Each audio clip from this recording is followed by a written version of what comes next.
우리 함께 사도신경으로 신앙 고백하시겠습니다. 나는 전능하신 아버지 하나님 전지의 창조주를 믿습니다. 나는 그의 유일하신 아들 우리 주 예수 그리스도를 믿습니다. 그는 성령으로 잉태되어 동정녀 마리아에게서 나시고 본토 빌라도에게 고난을 받아 십자가에 못 박혀 죽으시고 장사된 지 사흘 만에 죽은 자 가운데서 다시 살아나셨으며 하늘에 오르시어 전능하신 아버지 하나님 우편에 앉아 계시다가 거기로부터 살아있는 자와 죽은 자를 심판하러 오십니다. 나는 성령을 믿으며 거룩한 공교회와 성도의 교제와 죄를 용서받는 것과 몸의 부활과 영생을 믿습니다. 아멘.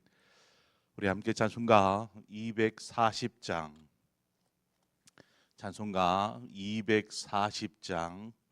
우리 함께 찬송하도록 하겠습니다. 주가 맡긴 모든 역사 힘을 다해 마치고, 찬송가 240장 우리 함께 찬송하겠습니다. 240장입니다.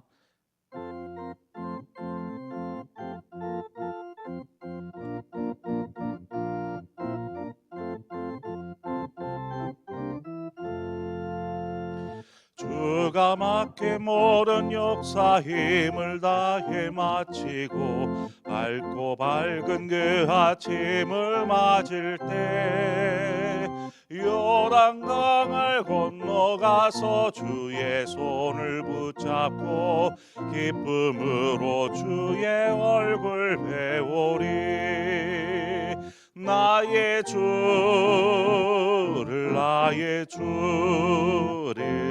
내가 그의 곁에 서서 배우며 나의 주를 손에 못 자국을 보아 알겠네. 하늘 날아 올라가서 주님 앞에 절하고 온유하신 그 얼굴을 배울 때 있을 곳을 예비하신 그 신사랑 고마워 나의 주께 기쁜 찬송 드리리. 나의 주를 내가 그의 곁에 서서 배우며 나의 주를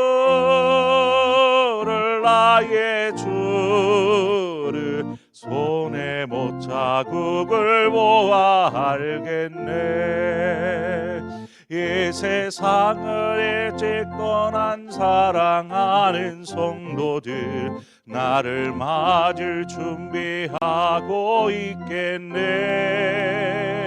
저희들과 한 소리로 찬송 부르기 전에 먼저 사랑하는 주를 배우리. 나의 주를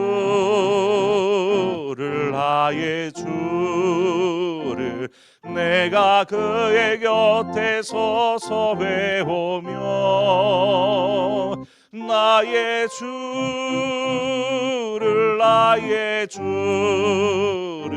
손에 못 자국을 보아 알겠네. 영화로운 시온성에 들어가서 다닐 때 흰 옷 입고 황금길을 다니며 금고 문고 맞추어서 새 노래를 부를 때 세상 고생 모두 잊어버리리. 나의 주를 내가 그의 곁에 서서 배우며 나의 주를 손에 못 자국을 보아 알겠네. 아멘. 하나님 말씀 보겠습니다. 열왕기하 13장 14절에서 19절의 말씀입니다. 열왕기하 13장 14절에서 19절의 말씀까지 한 절씩 교독해서 보도록 하겠습니다. 엘리사가 죽을 병이 들매 이스라엘의 왕 요아스가 그에게로 내려와 자기의 얼굴에 눈물을 흘리며 이르되 내 아버지여 내 아버지여 이스라엘의 병거와 마병이여 하매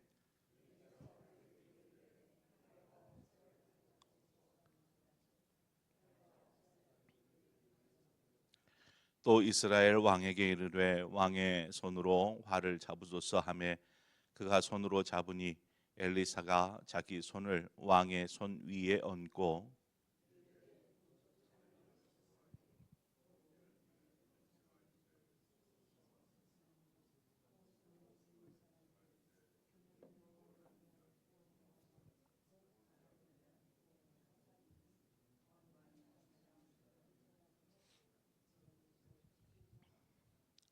또 이르되 화살들을 집으소서 곧 집음에 엘리사가 또 이스라엘의 왕에게 이르되 땅을 치소서 하는지라 이에 3번 치고 그친지라.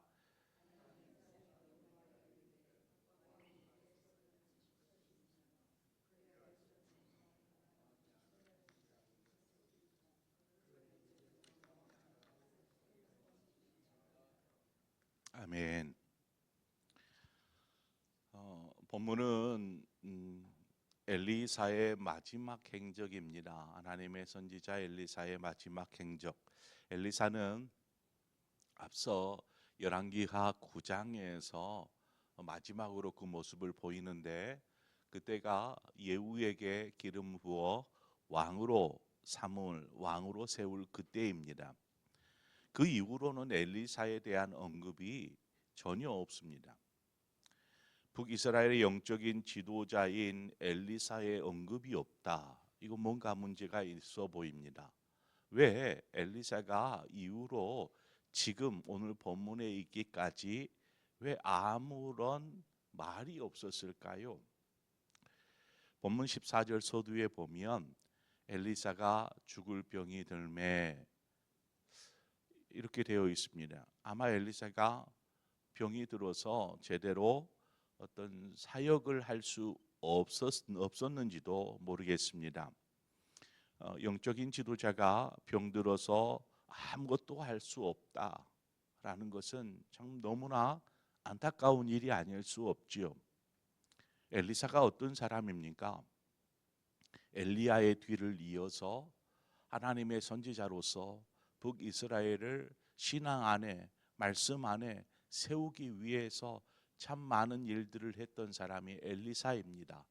하나님은 그를 통해서 많은 기적도 일으켰고요. 그랬던 엘리사인데 지금은 병들어서 죽게 되었습니다. 엘리사가 만약에 힘있게 북이스라엘을 끝까지 이끌어 주었다라면 우리가 앞서 살폈던 것처럼 예후 이후에 요아스 또 지금의 요아스 왕에 이르기까지 계속 이어오던 어떤 죄악의 사슬들을 이 엘리사가 끌어내버릴 수 있지 않았을까 하는 생각도 하게 됩니다. 그러나 하나님은 엘리사를 잠잠케 하십니다. 왜 하나님은 엘리사를 아무 말도 아무런 행동도 하지 못하고 그냥 잠잠케 하시는 것일까요? 이제는 이제 병이 들어서 죽음이 임박해 있는 상황입니다. 엘리사가 왜 하나님은 이런 엘리사와 같은 능력의 하나님의 사람을 선지자를 이렇게 잠잠케 하시고 결국 병들어 죽게 하시는 것일까요? 왜? 우리는 이런 하나님께서 행하시는 일들, 하나님의 뜻을 우리의 생각으로 다 이해하고 쫓아갈 수가 없습니다. 하나님의 그 생각을 우리가 감히 왜 하나님 그렇습니까? 라고 이야기할 수도 없는 것입니다. 그러나 분명히 알 수 있는 것은 아무리 위대한 사람일지라도 능력의 사람일지라도 이 땅에서 영원히 살 수 없고 또 엘리사가 했던 것처럼 죽었던 수넴 여인의 아들을 엘리사가 살리기도 하지 않았습니까? 이런 살리는 능력을 보였던 엘리사이지만 자신의 죽음을 피할 수는 없었다라는 것입니다.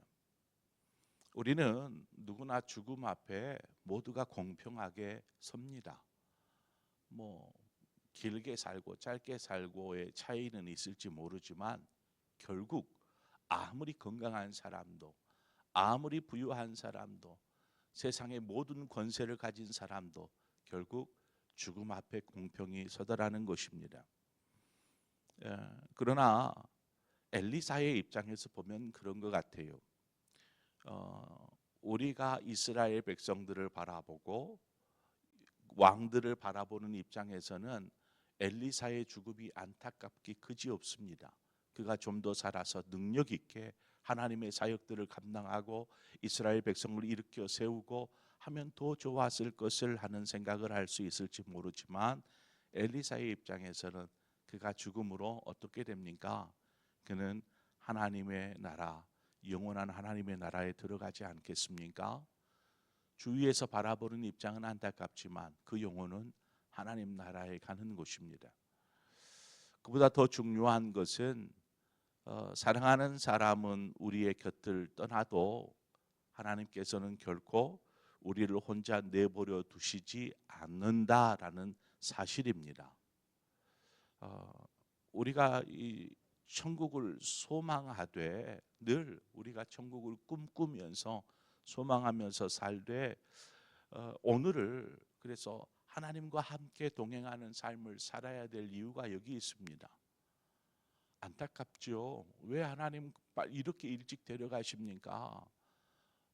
왜 이런 때에 데려가십니까? 하는 마음들이 들지 모르지만 그 영혼이 하나님의 백성이었다면 뭐 천국에 가는 곳이니까요. 축하해 줄 일이죠. 누가 죽었다 했을 때 박수치며 축하해 줄 사람은 없지만은 그렇습니다. 하나님의 나라에 가는 곳인데요. 그러므로 우리의 생각 속에서 뭔가 그 일이 안타까워 보이고 슬퍼 보이고 고통스러워 보일지라도 우리가 오늘을 하나님의 뜻 안에서 하나님과 동행하는 삶을 살아야 합니다. 엘리사에게 이제 주어진 시간이 거의 다 되었습니다. 그가 하나님께서 자신에게 맡기신 마지막 사명을 감당하기 위해 북이스라엘의 지금 현재의 왕인 요아스를 만나게 됩니다. 엘리사가 예후에게 기름을 부어서 북이스라엘의 왕이 되게 할 때에 그리고 예후가 왕으로 기름 부음을 받고 이후에 정말 하나님의 말씀을 따라 정직히 행하였습니다. 그러한 것을 볼 때에 엘리사는 예후를 기름 부음으로 참 많은 기대를 하였을 거라고 봅니다. 이제 모든 죄악들을 무너뜨리고 이스라엘을 바로 세우는 왕이 되기를 바라는 마음, 어떤 기대감이 있었을 거라고 봅니다. 그러나 예후도 그 말년에 또 그의 아들 요아스나 지금의 요아스 왕도 엘리사의 어떤 바램이나 기대에는 미치지 못했을 뿐만 아니라 도리어 화가 날 정도로 하나님을 버리고 우상을 섬기는 등 어떤 배신감이 들게 했습니다. 저들의 행보를 보면 저들은 계속해서 그 여로보암의 죄, 즉 금송아지를 섬기는 우상을 숭배하는 일들을 계속 자행해 오고 있었습니다. 엘리사가 더 이상 나서지 않은 것을 보면 아마도 이랬던 기대감에 대한 실망 혹은 배신감 이런 것들이 엘리사 안에 작용하지는 않았을까라는 생각을 해봅니다. 엘리사가 침묵하였던 이유가 지금 엘리사가 요아스를 만나는 이 일 역시 그에게는 좀 탐탁치 않은 그러한 만남일지도 모르겠습니다. 그렇잖아요. 요아스가 하나님의 길을 바르게 가고 있다면 그에게 그를 축복하면서 뭐 이렇게 만남이 축복된 만남이 될 수 있을 터인데 요아스가 죄악된 길을 거닐고 있을 그때 엘리사를 만난다. 뭐 엘리사가 책망하거나 훈계하기 위함도 아니고 하나님께서 엘리사에게 준 마지막 사명인 것이죠. 그래 탐탁치 않지만 그를 만납니다. 이 모든 것이 하나님의 뜻이기 때문이죠. 하나님께서 왜 요아스를 만나게 하시는 것일까요? 마지막 순간에 사람은 누군가에게 실망하게 되고 또 배신감을 느끼면 등을 돌립니다. 그렇지 않겠어요? 관계를 끊어버리든지 등을 돌리게 됩니다. 하지만 하나님은 여전히 요아스를 향한 긍휼하심을 잊지 않고 있었더라는 것입니다. 긍휼하심. 아무리 죄가 많은 사람일지라도 하나님은 그를 결코 포기하지 않으십니다. 아무리 죄가 많아도.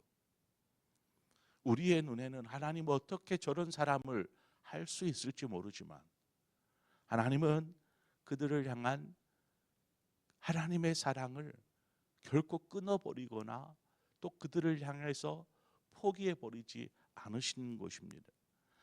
그래서 우리의 편견으로 인해서 누군가를 미워하고 정죄해서는 안 되는 것입니다. 왜요? 하나님께서 저를 사랑하고 계시기 때문입니다.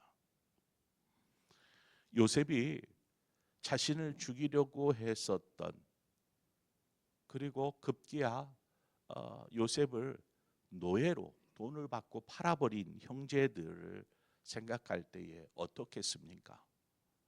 얼마나 큰 배신감, 형제들에 대한 미움, 원한이 맺히지 않았을까요?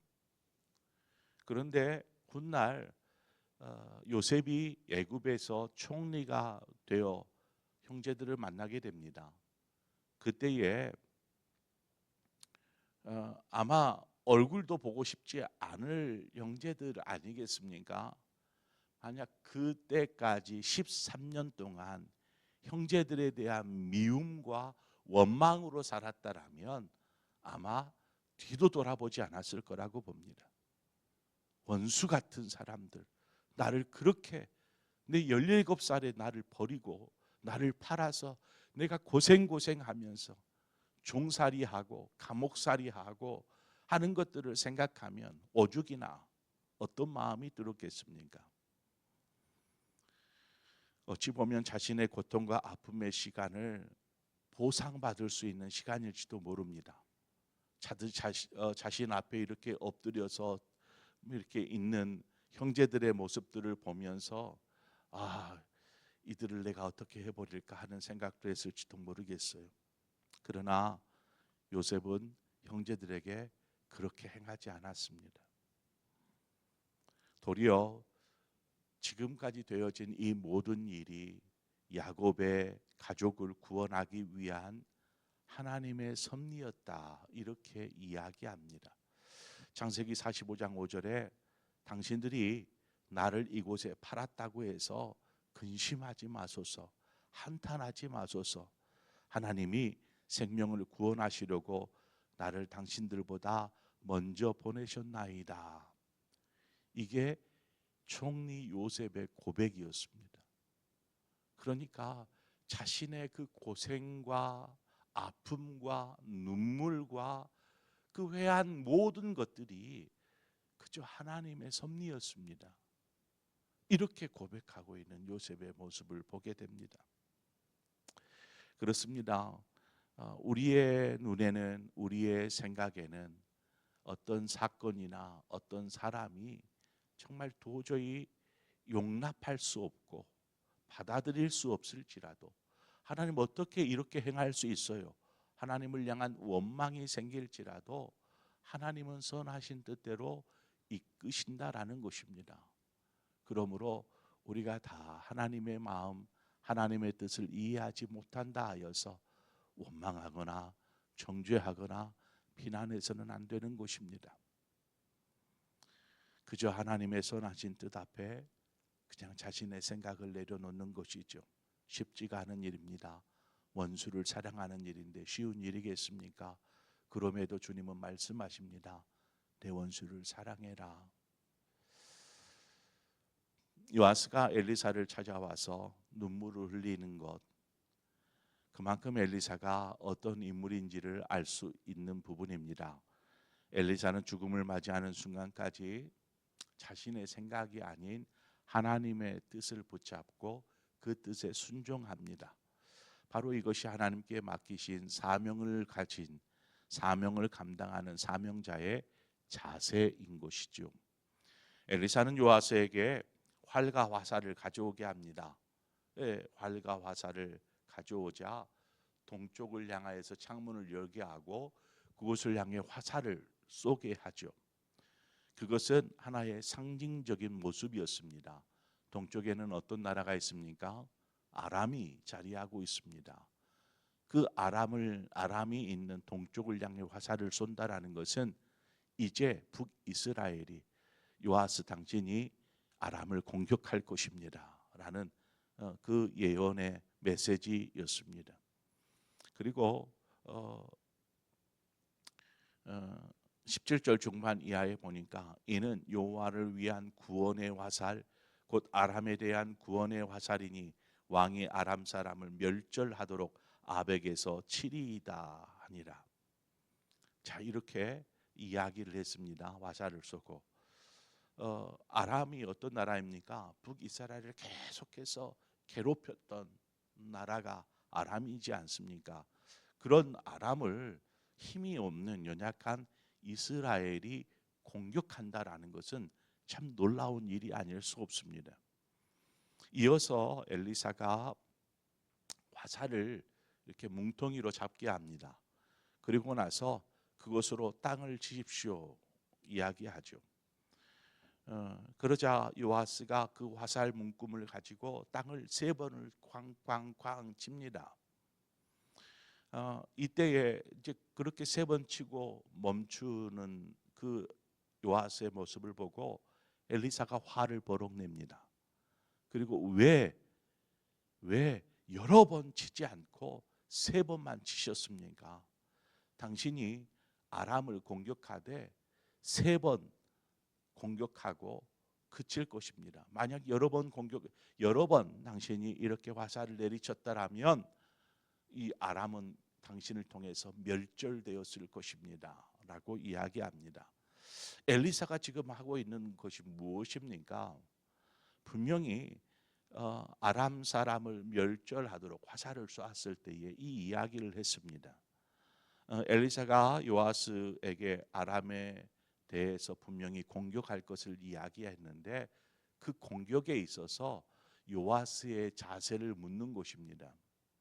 얼마나 적극적으로 행동하는지 이것들을 요구하는 것이죠. 그러나 요아스는 땅을 3번 치는 정도의 소극적인 태도를 취합니다. 결국 북이스라엘은 아람을 진멸하지 못하고 그 땅을 3번 쳐서 이 땅의 일부분들을 되찾게 됩니다. 그러나 이후에 아람은 여전히 존속하게 되죠. 여러분, 오늘 이 본문의 내용을 통해서 우리가 기억해야 될 것이 무엇입니까? 시편 81편 10절 말미에 내 입을 크게 열라 내가 채우리라 하시는 말씀이 있습니다. 바로 이것이 신앙의 적극적인 자세, 모습입니다. 왜 크게 엽니까? 하나님께서 채우시겠다라는 것입니다. 그러면 앞서 하나님께서 채우실 것을 믿고 내 입을 크게 여는 것입니다. 성도는 항상 신앙 안에서 적극적인 태도, 신앙의 태도를 가져야 합니다. 그래서 하나님께서 우리의 삶을 통해서 어떤 일들을 행하실지, 안타깝게도 요아스는 단지 3번 치고 말았습니다. 여러분에게 화살이 주어져 있다면 몇 번 땅을 내려치겠습니까? 우리의 삶의 신앙의 모습 속에서 하나님, 이 내 삶의 문제들, 이 문제들이 해결되어지기를 원합니다 하는 마음으로 화살을 들고 땅을 쳐야 되지 않겠습니까? 우리의 앞을 가로막고 있는 삶의 문제들을 향하여서 우리는 화살을 내리쳐야 합니다. 근데 한두 번 내리치고 말 것입니까? 아니잖아요. 하나님, 우리가 이런 신앙의 적극적인 자세를 가지고 하나님, 내가 싸워서 진멸시키겠습니다. 내가 이것들과 싸워서 이기겠습니다. 오직 믿음 위에, 신앙 위에서는 하나님의 사람이게 하여 주십시오 하는 그러한 신앙의 태도가 오늘 우리에게 필요한 신앙의 태도라는 것입니다. 그래서 늘 깨어서 하나님의 뜻이 무엇인지를 알기 위해 힘쓸 뿐만 아니라 하나님의 뜻 앞에 적극적으로 나설 때 하나님께서 우리의 삶을 통해서 크신 일들을 행하시고 이루실 줄 믿습니다. 그런 믿음의 삶을 사시는 저와 여러분의 삶이 되어지기를 주님의 이름으로 축원드립니다. 함께 기도하겠습니다. 주신 하나님 아버지, 은혜를 감사합니다.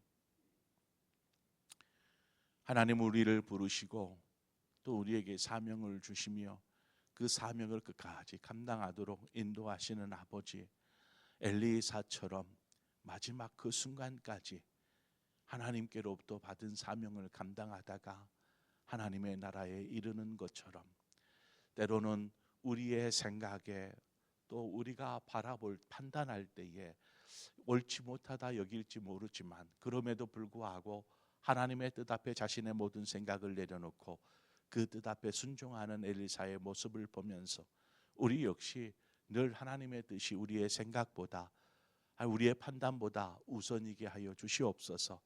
그래서 하나님의 뜻에 순종하는 삶을 살게 하시되 늘 하나님의 뜻 앞에 적극적인 신앙의 태도를 가지고 살아가게 하여 주옵소서. 믿음으로 살게 하여 주시고, 삶에 어떤 문제들이 있거든, 앞을 가로막는 어떤 문제가 있거든, 우리의 신앙의 진로를 방해하는 어떤 것들이 있거든, 아버지, 우리가 적극적인 신앙의 태도로 이를 물리치게 하시고 또 하나님 앞에 입을 크게 열므로 하나님이 채우시는 놀라운 은혜들을 우리가 누리게 하여 주시옵소서. 그쪽 소극적인 자세로 하나님께서 알아서 하시겠지 하는 이러한 태도가 아니라 우리 모두의 마음 가운데 하나님의 은혜를 사모하는 마음, 하나님의 부으심과 채우심을 기대하는 마음, 이러한 소망의 적극적인 마음을 갖게 하여 주시어서 우리의 삶을 통해서 행하시고 일하시는 하나님의 놀라운 능력을 맛보게 하여 주시옵소서. 예수님의 이름으로 기도합니다. 아멘. 오늘 이 시간 우리 함께 말씀을 생각하면서 하나님, 우리의 신앙이 어떤 신앙이어야 하겠습니까? 우리의 판단에, 우리의 생각에, 우리의 기대에 어떤 배신감이나 이런 것이 있다 하여 사람을 미워하거나 하지 않게 하시고 오히려 사랑하고 또 하나님의 뜻 앞에 우리 자신을 순종하여 내어드리게 하시되 늘 하나님의 뜻 앞에 우리의 신앙이 적극적으로 반응할 수 있도록 위해서 함께 기도하시기를 바랍니다. 그리고 더불어서 지금 장로님들이 이제 그 경주에서 수련회 진행 중에 있는데 위에서 기도해 주시고 우리 교육자들을 위해서 기도해 주십시오. 늘 깨어서 하나님의 일들을 정말 능력 있게 적극적으로 감당할 수 있도록 우리 사역자들을 위해서 기도해 주시고 우리 직분자들을 위해서 또한 기도해 주시기 바랍니다. 직분자들이 주어진 직분 사명 엘리사와 같이 마지막 그 순간까지 감당케 하여 주시옵소서. 특별히 이제 9월이 되면 선거를 치르게 됩니다. 하나님, 직분자를 세우는 일이 얼마나 소중하고 중요한 일인지 그냥 아무나 세워서 할 일이 아닙니다. 그래서 우리가 기도하십시다. 하나님, 우리 교회를 더 힘있게 아름답게 하나님 보시기에 세울 그러한 일꾼들을 준비하여 주시옵소서. 그러한 사람들이 세워져서 교회가 더욱 힘있게 설 수 있게 하시고 이렇게 우리 선거를 위해서 기도하고 우리 다음 세대 여름 행사를 위해서 함께 기도하고 여러분 각자의 기도의 점으로 기도하시다 자유롭게 돌아가시겠습니다. 함께 기도하겠습니다.